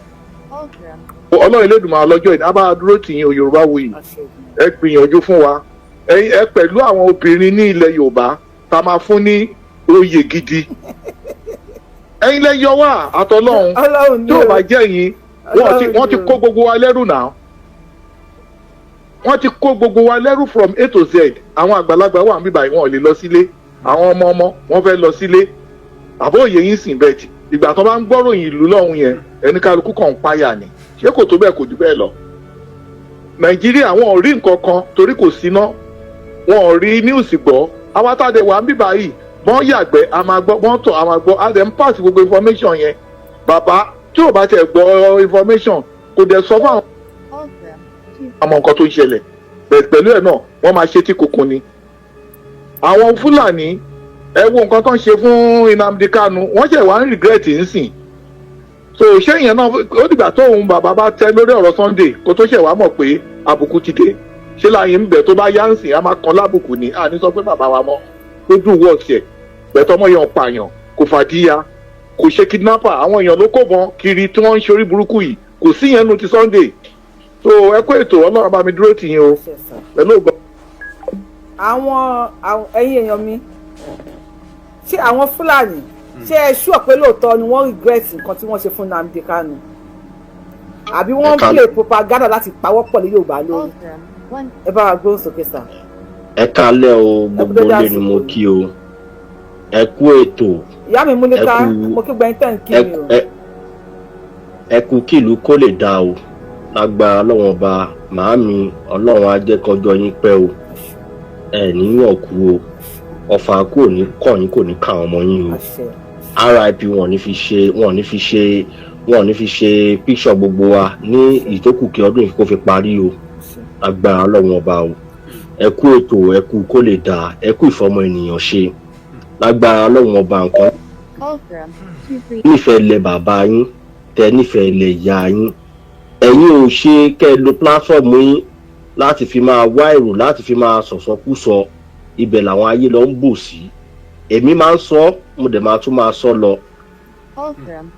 òyìnbó tẹ́ ẹ kọ̀ tẹ́ ẹ lo pílátífọ̀mù yín láti fi sọ̀rọ̀ sókè sí nǹkan tó ń ṣẹlẹ̀ ní Nàìjíríà gbogbo ilẹ̀ ti kọ́lé sí ilẹ̀ Yorùbá o gbogbo ilẹ̀ kọ́lé sí ilẹ̀ Yorùbá tó dẹ̀ jẹ́ ilé ẹni tó ń pè yẹn lórí stọọkì máa pè yẹn tẹ́dá bá lọ sóko tó bá lọ ṣáájú ilé làbọ̀ ìsinmi oko a ní kí gbogbo yín kẹ́ fọhùn síta tí gbogbo platform tẹ́ bá ti ń gbà táwọn ìyá yìí ń pariwo tí everybody ń pariwo international community wọ́n máa ṣiṣẹ́ lásìkò tó yẹ kan iṣẹ́ wa mọ̀ pé ẹ̀ ń lo platform yín fún nǹkan tó yẹ kó ṣẹlẹ̀ ta ló fẹ́ bẹ náà kan gbalé ìyá òun kan gbalé bàbá òun lọ́wọ́ òun ṣebí gbogbo ilẹ̀ lẹ́bí ní Nàìjíríà ẹ wá sùn ẹ ṣe bẹ́ẹ̀ ni pé ìlú òyìnbó yẹn lè fẹ́ kú sí ẹ̀ẹ́dẹ̀ délé mọ́ kò sí kò sí bẹ́ẹ̀ lè ṣe máa lọ ọmọ àlèyàn ló máa fọwọ́ sí júwe ní bàbá ẹ̀ ọmọ ọkọ máa sọ pé bí n bá tẹ̀ máa kú bó bá kó ẹ̀jẹ̀ kan lọ́rùn mi ilẹ̀ bàbá mi náà yóò ní gbàgbé mi bẹ́ẹ̀ á yóò ní gbàgbé yín torí pé iṣẹ́ ńlá lẹ̀ ń ṣe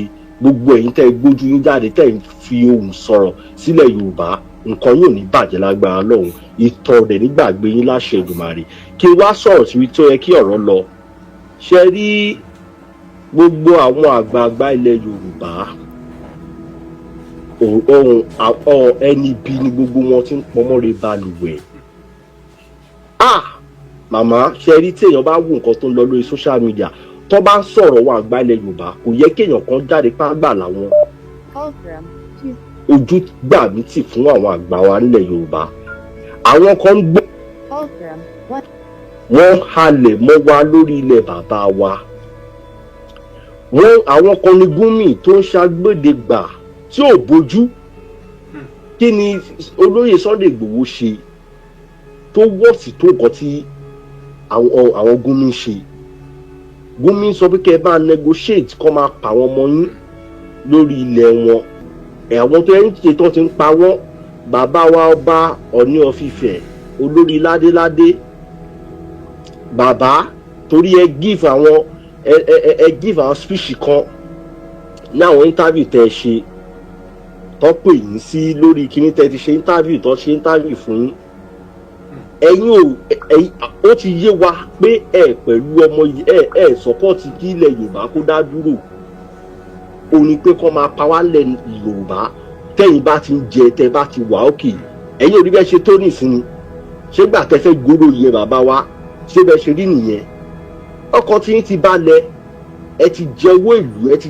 jẹ gbogbo owó ìlú ẹ ti kó sí inú ẹ ti tóbi àwọn ẹbí yín àwọn ìyàwó yín tó pọ̀ rẹpẹtẹ lọ wọ́n ń gbádùn ọkọ̀ wọn balẹ̀ ẹ kó àwọn fìgìláńtẹ́ tó lè máa ṣọ́ ẹ̀mí titi yín ẹ kó wọn sí ọ̀dọ̀ titi yín ṣùgbọ́n àwọn tẹ́ ń pè wọ́n tọ́ máa rí tọ́ máa pariwo kábíyèsí ó tẹ́ máa forí wọn máa dulẹ̀ kiri àwọn yẹn ò ní ìdí ààbò nílẹ̀ Yorùbá àwọn bàbá wa tó lọ lánàá wọn ṣe lẹ Yorùbá báyìí ẹ̀ ń sọ ẹni pé ogbò kí wọ́n lẹ Yorùbá rí ṣógbò tí wẹ̀ sí kó wọn lọ pa wọ́n àwọn tó pa iṣẹ́ fẹ́ dẹ̀mí wọn padà ni ẹ lẹ́ẹ̀ máa lé wọn padà síbi tó ti ń bọ̀ in the history tó ti ń jagun pẹ̀lú Yorùbá wọn kàn kàlẹ̀ Yorùbá rí bà wọn tó ti ń pa ẹni sì kì í ṣe pé wọ́n kàn kà wọn ni kì í ṣe generation kan lọ́kàn kà lọ́kàkiri yẹn ṣùgbọ́n ẹ̀ ń fi ayé ọmọ Yorùbá gbogbo ọmọ Yorùbá tó bá ń lé Yorùbá tó bá ti mọ̀ pé ayé yín wọ́n fi ń play politics ni ó kàn wọ́n tó bá lè wù wọ́n tẹ́rí nǹkan tó yẹ máa sọ ni pé olóyè Sunday Igboho ẹ ṣí àkáǹtì wọn sílẹ̀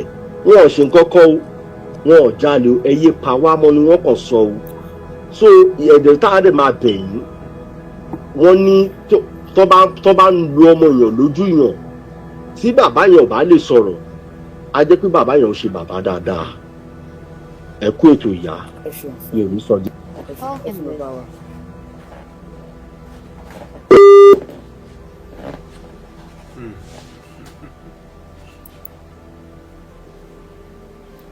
ìyá wa tó ń pè wọ́n á ti pè yín padà o.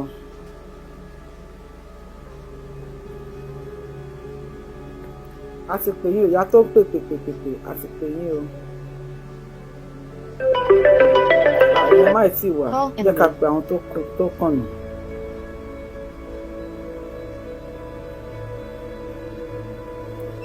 ẹ tẹ́ wá lórí YouTube yẹn ẹ bá wa share video anyway tẹ́ bá wà ẹ bá wa share video ẹ bá wa tẹ thumb up lórí ẹ̀.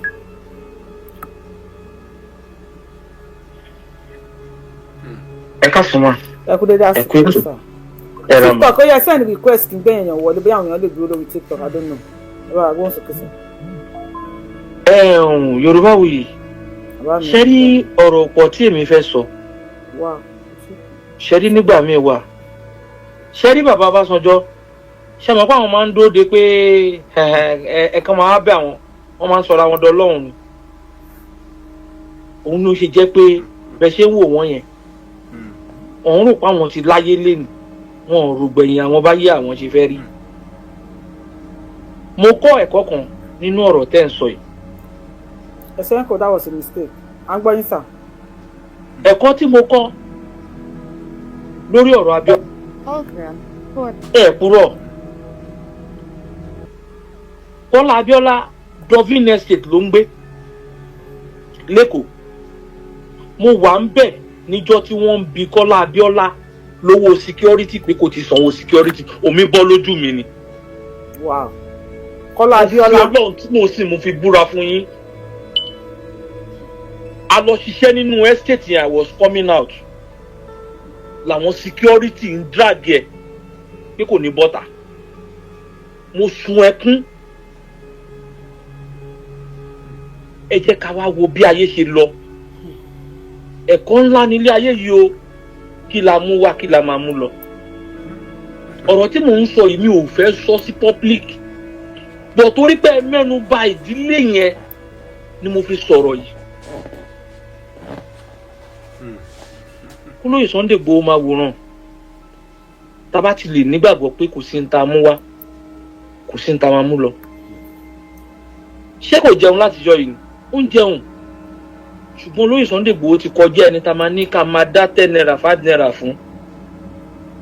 Please anybody that want to do that contact me. Anybody tó bá fẹ́ fọ́lọ́yè lówó contact me. By fire mi sọ fún ọ by fire by force. Anybody tó bá fẹ́ fún ọ lówó mo l'account tẹ́ máa fi sí kì í ṣe account mi. Account ẹ pé tẹ́ bá fi sí you will see it ni. Tọ́mọ Yorùbá bá tiẹ̀ ń dá tá bá ń dá $100 ní oṣù kọ́mọdá ní 1 cent kó pé $100 lóṣù. Bẹ́ẹ̀ni. Ṣáàdìsá wọ́ọ̀tì ẹ̀ kò wọ́ọ̀tì ẹ̀ kódà bó jẹ́ $100 gan tó ra kọ́fì lóṣù ẹ ti ṣàṣe bẹ́ẹ̀ ni à ṣe ọ̀nà náà ṣe ní òdo wípé gbà tí ara bá ní ọ̀tá ẹ̀ dé stage kan àgbà ń táwọn fẹ́ pé ó yẹ mú wá ẹ máa pa wọ́n lọ.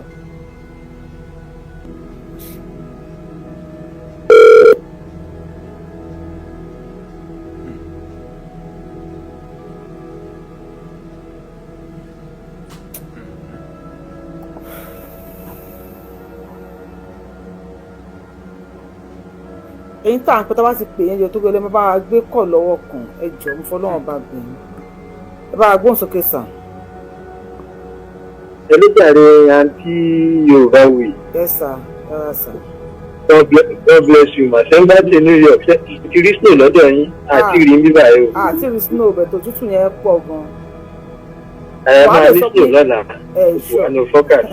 Ó wà ní focus àpò máa rí snow lọ́la. Yeah, so wọ́n ń bú babẹ̀ wọ́n ń bú babẹ̀ wọ́n ń bú ìyá ẹ̀ onájọ́ ọkú ẹ̀ ò tí ì pè ọjọ́ ọkú ẹ̀ nìyẹn ti pé ó kàn ń yẹ̀ ni bẹ́ẹ̀ lọ́rọ̀ àwa Yorùbá ṣe rí. Tó bá jẹ́ lóòótọ́ ni o ẹnìkan ó analyse gbogbo nǹkan tí Tinubu ń ṣe fáwọn náà tìyẹn Ọlọ́run àjẹ́ kó rí bó mọ̀ sí rí bí bọ̀bọ̀ yẹn ṣe analyse ẹ̀yìn ọkàn mi dẹ̀ balẹ̀. Ṣẹ́rí tí Nàìjíríà ò bá tẹ̀ ní pín tọ́lọ̀ má lè fún Tinubu ṣe láwọn nǹkan tí ẹnìyẹn analyse pẹ̀lú àwọn ẹ̀yẹ àwọn power burúkú tán ló fẹ́ break yẹn tó bá lè break kìíní yẹn in fact àwọn Yíbò gan tí wọn ò lè jẹ president wọn á lè jẹ kìíní yẹn á wá wà equally ẹ get so tọ́lọ̀ bá lè fún ní agbára yẹn ẹ rí pọ́n gan sì pé ó ti rí pé tó ń bá fi àwọn pípù yẹn lẹ̀kan máa wò wọ́n ran torí èmi ò mọ alpha àti screw because wọ́n ná dì pẹ̀lú wọn ní ẹnu àná mẹ́ni yìí o. ẹ ló ṣe wà ń bẹ̀. àwa ń bẹ̀ ẹ bá wa ṣe láàrin ìṣẹ́jú kan pẹ̀sẹ̀ àwọn èèyàn ń béèrè question lọ́wọ́ yín ní comment section so màá kà àwọn question yẹn fún yín sá so ẹ bá wa sọ bẹ́ẹ̀ sí láàrin ìṣẹ́jú kan sí. so tó bá jẹ́ pé lóòótọ́ ni o èmi ò kì í ṣe fans Tinubu o tó bá jẹ́ lóòótọ́ ni o ló gbé àwọn ẹsẹ̀ yẹn kọ́lọ̀ ń jọ kó tún fún ní ààyè. Yes, because láì jẹ́ bẹ́ẹ̀ tẹ́ ẹ̀ bá àtàkì ọ̀rọ̀ Nàìjíríà láti root lọ́dọ̀ àwọn outside ẹ gbàgbé ẹ béèrè question tẹ́ fẹ́ béèrè. So bàbá wa ẹ ṣe gan ni ṣé ti lórí Yorùbá Wuyi lórí YouTube ṣé ẹ subscribe sí YouTube channel Yorùbá Wuyi. Mo ti subscribe síbẹ̀ náà. So bóyá ìṣẹ̀lẹ̀ lánàá láti gbé lóòótọ́ ni àwọn US wọlé. Okay. From an expert ó wà lórí page mi lórí YouTube Yorùbá Wuyi àwọn US wọlé spy kíni wọ́n wọlé wọ́n dẹ̀ sọ pé ní bọ́ọ̀lù wọ́n so tẹ́bá débẹ̀ ẹ̀ máa rí bọ́n ṣe yanjú ẹ̀ bet. Okay. My question is nǹkan rẹ̀ wo ló máa ń ti ẹnu ìbọn jù ṣé ọ̀tá ni kò sí ṣé ẹ̀tù ni kò sí ṣé àyà ni kò sí nǹkan rẹ̀ kò kí ń tẹnu ìbọn jù ṣẹ́rí tí bá sọ̀rọ̀ wọ́n lè ní àwọn òṣìṣẹ́ fọlọ́ṣèlú èmi ò dẹ̀ bẹ̀rù if you say that problem ti ẹni ṣàkátà pàrọ̀ ìlànà máa ń sin tán Tinubu is trying.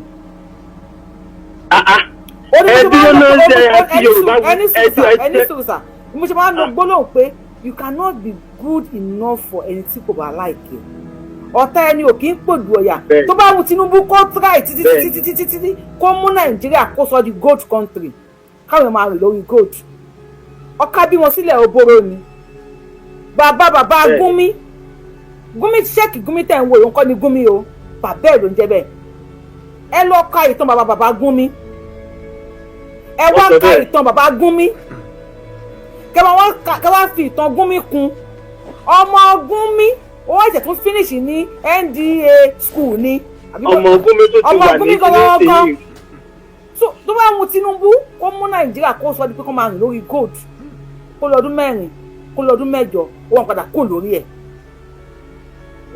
And everybody will back to square one tí ìyá yẹn gbọ́dọ̀ tó wá nínú ilé jù because wọn ò ní ìṣòkò máa jẹ́ kí Yorùbá mi débẹ̀ mọ́ láéláé ní títí Tinubu fojú wọn rí but a lè sọ yẹn Tinubu èmi Yorùbá Wuyi I know you are trying your best but ọ̀tá ẹni ò kí ń pòdù ọ̀yà tó bá pa erin ó máa sọ wípé ẹ̀nírí ló pa tó ṣe bí òwe gbogbo yẹn àgbàlagbà Tinubu there is nothing you can do àti débẹ̀ fún Yorùbá mi á di àgbákò tí ọwọ́ àwọn pípì bá ba power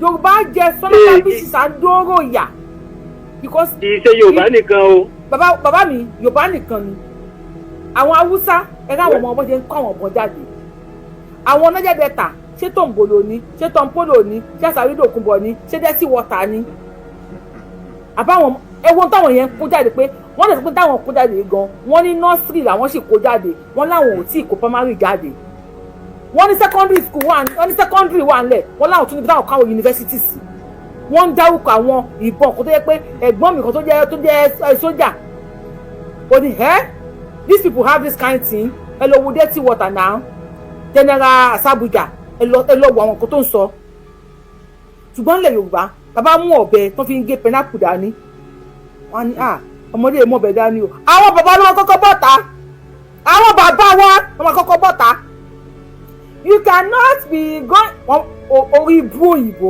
àwọn òyìnbó tó dàbí orí àbíkú ọmọ wa jùlẹ̀ pàm àwọn bàbá wa àwọn náà máa di lọ́ọ̀yà àwọn náà máa di sàn wọ́n máa tún sọ̀rọ̀ àwọn di jọ́ọ̀jì wọ́n bẹ̀rẹ̀ sí ní dájú ọmọ yorùbá kí lẹ fẹ́ ká ṣe Sunday Igboho bọ́ba ó bọ́ba ni o bẹ́ẹ̀ ní tèmi o àwọn ọba ò lè dá sí o ẹ̀ ń bá wọn ọba ó yẹ kí wọ́n dọ̀bálẹ̀ fún yín ó sì dọ̀bálẹ̀ fún yín kí ló tún kú sódóyàwó ọba ni tó bá dóyàwó ọba ẹ sọ ẹ jẹ́ ká mọ̀ pé dóyàwó ọba Sunday Igboho bá dóyàwó ọba ẹ sọ fún wa Yorùbá Wuyi lórúkọ mi mo rẹ́dí àti bẹ̀rẹ̀ mo rẹ́dí àti wá sí ààfin yín tí n bá wá sí kẹsàn-án máa lè ní mí kí n máa kúnlẹ̀ kí n máa rábẹ̀ bẹ̀rẹ̀ pẹ́ dákun torí Ọlọ́run ìyàwó ọba tó dún ẹ má bínú ìjà abẹ́ ókè má bínú sà ẹ bá wa gbọ́n sókè gbà náà ìjà abẹ́ náà ní kò kí ń tán ìjà abẹ́ ni òun tán náà ìyàwó ta ni Sunday Igboho dó ẹ sọ fún wa ẹ bá wa gbọ́n sókè bàbá wa lórí TikTok ẹ kálẹ́ mà ẹ kú dédé àsìkò yìí sà ẹ ṣeun ẹ kú kó lè dá ẹ ṣeun ṣe rí àwọn olórí wa àwọn bàbá wa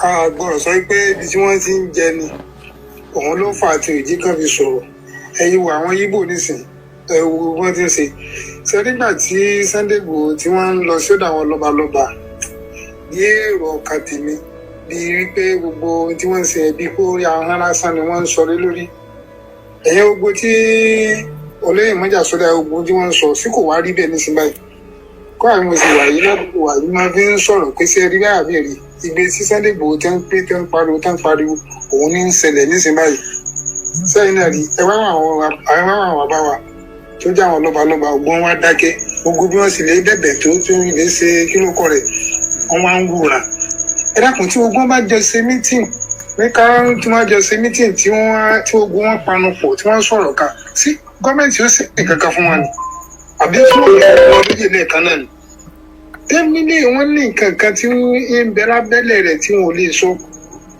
olóyè sì tún sọ yìí pé ààrẹ ẹ̀fọ̀hún lẹ̀sẹ̀ ẹni kí wọ́n fírọ̀mù pé àwọn báńdíìtì ẹ̀fà ẹ̀fọ̀hún àti wọ́n lẹ̀lẹ̀ ẹ̀mọ̀ òun ò béèrè owó òun ò béèrè ìgbà òun ò béèrè àwo ẹ̀fọ̀hún àti wọ́n lẹ̀ wọ́n kọ̀ òfin wọn lẹ̀ lẹ́mílẹ̀ wọ́n rí nǹkan kan bẹ̀ òun ò jẹ́ kí wọ́n lè filẹ̀ ábàjọ́ pé àbí àtòrí pé wọ́n fẹ́ gbowó bẹ̀ ni. èyí pé kọ́nà ó sànù wa ẹ̀kú ètò ẹ̀wọ́ orin kan tó lè ní ẹ̀ka ẹ̀wùgbà tí orin yẹn ti jáde kò síjọ́ kan tí ń gbọ́ orin yẹn tó rí mi ò ní wú. máa ń sunkún mi kí n fẹ́ gbọ́ orin yẹn máa ń sunkún ni tí máa ti gbọ́ mo ti sunkún darí lórí ẹ̀ lórí. orí mi ò mọ dìde ní orí mi sì dìde tó orí mi mọ wú bí gàdí tó pé mi ó sì mọ jáde lójú mi báyìí. ẹ ṣe ẹni sùn rẹ ó dàn lórí. yóò mọ̀ yìí pé ọ̀rọ̀ ni ẹnìyẹn orin tó kọ yẹn ọ̀rọ̀ gidi ni ẹni tó rí tó bá lórí pípé tó bá gbórin yẹn kò sí bí orí yẹn ṣe ní dìde. ẹ jẹ́ ká lè fi lọ sọ̀rọ̀ ẹ ṣe ẹ bá gbọ́n sókè lórí kìíní. Ifá Wuyi tiwa bá mi ẹ̀ ní dáhùn. ẹ kú gbogbo ìgbà agara ò ní dá yín agara ò ń dọ́lọ́hùn. wà ṣe bí ẹni nǹkan tẹ́mi fẹ́ sọ ó yàtọ̀ díẹ̀ o sí nǹkan tẹ́yìn sọ o lórí ọ̀rọ̀ bàbá wa Ìgbòho. ṣé ẹ gẹ́tì mi sì máa. pẹ̀lú ń sàn. ẹ̀yin tẹ́ bí wa lẹ máa ń pòwe wípé a lọ ràn ká. ṣé gbọ́ mi yé mà. pẹ̀lú ń sàn. a lọ ràn ẹ̀ka àwọn ọba yẹn àti Tinubu tẹ̀ ń pè pé kán fi Ìgbòho lẹ̀ èmi ò bá yẹ o àdúrà tá a máa gbà ní wípé ọ̀nà tó mi ń gbà wọnú àgbọn bàbá yẹn tó fi sustain sí kọ́lọ̀ máa ẹ̀ka ara yé rí. bàbá mi tí pọ́njú bá pọ́ lápọ̀jù o ó lè mú bọ́ọ̀nì ege ní ìṣẹ́ṣẹ́.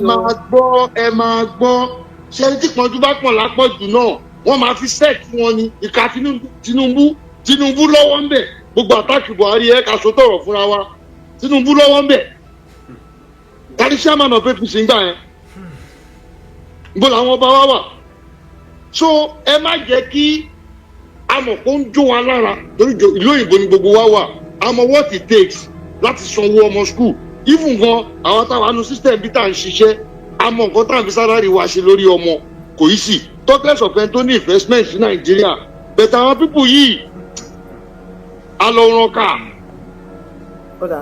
ìyá mi dẹ̀ máa ń pòwe kan ìyá mi sọ pé èèyàn wà láyé náà ń pèèyàn téèyàn ò bá sí mọ́ wọn pẹ̀lú míì èròǹgbà àwọn pípù yóò dá àti Tinubu àtọba lórí bàbá Ìgbòho kọ́ máa kọ́ fi àkáǹtì wọn ẹ má yẹ ká bẹ̀bẹ̀ lórí pé. alákáǹtì náà là ń sọ pé kọ́ fi àkáǹtì ẹlẹ́ kó wà ní Germany pẹ̀lú àwọn ọmọ àti ìyàwó ẹ̀. ìka ní gbogbo wọn ẹ fà àkáǹtì Sunday Igboho ẹ jẹ́ kó wà ní Germany pẹ̀lú àwọn ọmọ àti ìyàwó ẹ̀. Sunday Igboho lẹ́ni ká máa pariwo kọ́ máa fún freedom. tó bá fẹ́ wá sí Nàìjíríà máa lọ sí Germany máa lọ drag ẹ̀ tó bá fẹ́ wá sí Nàìjíríà máa lọ bá ní Germany máa drag ẹ̀. ṣe òṣèlú ọkọ̀ tí wọ́n ka kọ́fọ̀ táwọn ka scores ìka ní Tinubu ìka làwọn bá ìka ní Tinubu gbogbo wọn lọ́wọ́ ń bẹ̀ ẹ máa dé tó bọ̀ mọ́. ẹ ṣe ń gan ìyá wa títí náà ẹ bá wa gbóhùn sókè ẹ bá wa power tap lórí TikTok yẹn ẹ bá wa power tap ìyá wa títí náà ẹ bá wa gbóhùn sókè ṣe wa ń bẹ̀ yẹn ẹ bá yẹ kí n máa mute ẹ̀yin èèyàn tí n bá mute yín mi kí n mọ̀ yàn ọ̀ mute àti mo máa gbé yín wálẹ̀ o mo ti mute yín tẹ̀tẹ̀lẹ̀ so máa ọ̀ mute mi máa gbé yín wálẹ̀ mo ṣe fẹ́ ṣe mi mo ṣe máa ọ̀ mute ẹ̀yin ẹ̀yin tó bá ti wọlé sórí page mi tó bá ti wọlé sórí page mi ẹ máa make sure wípé ẹ ọ̀ mute àbí ẹ mute ara yín lẹ́sẹ̀kẹsẹ̀ bá ti wọlé sórí page mi Steve ẹ gbóhùn sókè Mr. Jimoh máa gbé show yín a máa gbé page a máa gbé yín wálẹ̀ ń bẹ̀ yẹn sìn Saheed Shittu ọmọ àlè ẹ̀rín fake mute Mr. Jimoh Saheed Shittu ti mu gọ́ọ̀mù pẹ̀lú orí page mi tó wá yẹn Steve ẹ gbóhùn sókè. ìyá mi kalẹ̀ cherry Sunday. Steve ẹ gbóhùn sókè ìyá mi ará mi dé mo fẹ́ ṣe kíní ẹ̀mí ìmọ̀ ṣe dẹ̀ pé mi ìmọ̀ pa TikTok Saheed Shittu ọmọ àlè ló fi mí ṣe lórí pé Saheed Shittu ojú ẹ̀ ti dancing wẹ̀ ní bú Yorùbá nation Saheed Shittu kí n má pè é Saheed bingo lẹ́nu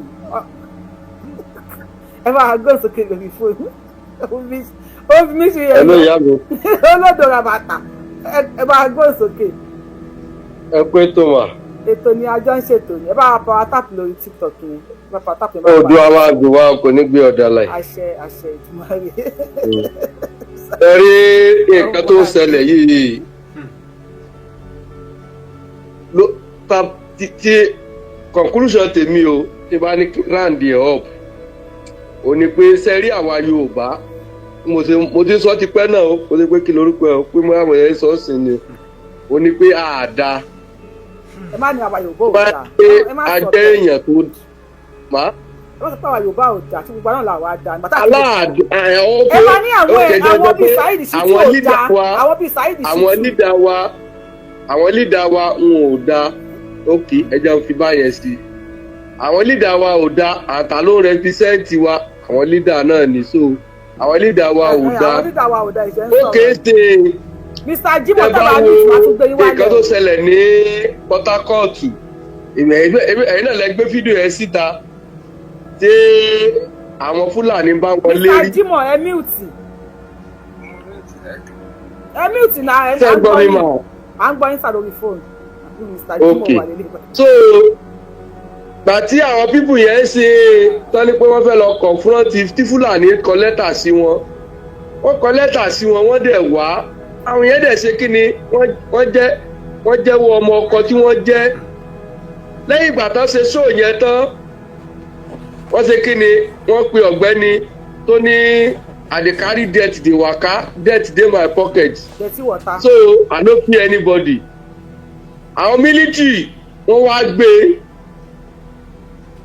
wọ́n ti gbé ó ṣe fídíò ó ṣe gbogbo ẹ̀ wọ́n ti wá gbé òun o ó ní bó o ṣe ń dé ọ̀dọ̀ wọn wọ́n ṣe kí ni control náà tún wá pé ọ̀gbẹ́ni tẹ́ gbé yẹn o ẹ fi ilẹ̀ ó kéé sí nǹkan mo sọ pé àwa Yorùbá ò dá mọ iye àwọn èèyàn tí wọ́n pa wọn ò dẹ̀ fi pamọ́ wọ́n gbé ojú wọn síta tí wọ́n gbé ojú Fúlàní kan tí Ìgbòho pa kán gbé síta ìyá ń jẹ àwọn ọmọ Yorùbá ẹ̀ bí èmi tó sọ̀rọ̀ rere o ṣe Amẹ́ríkà ti dé sí i tẹ bá wo fídíò tó nǹkan tó ṣẹlẹ̀ lánàá ṣe tẹ bá wo nǹkan tí àwọn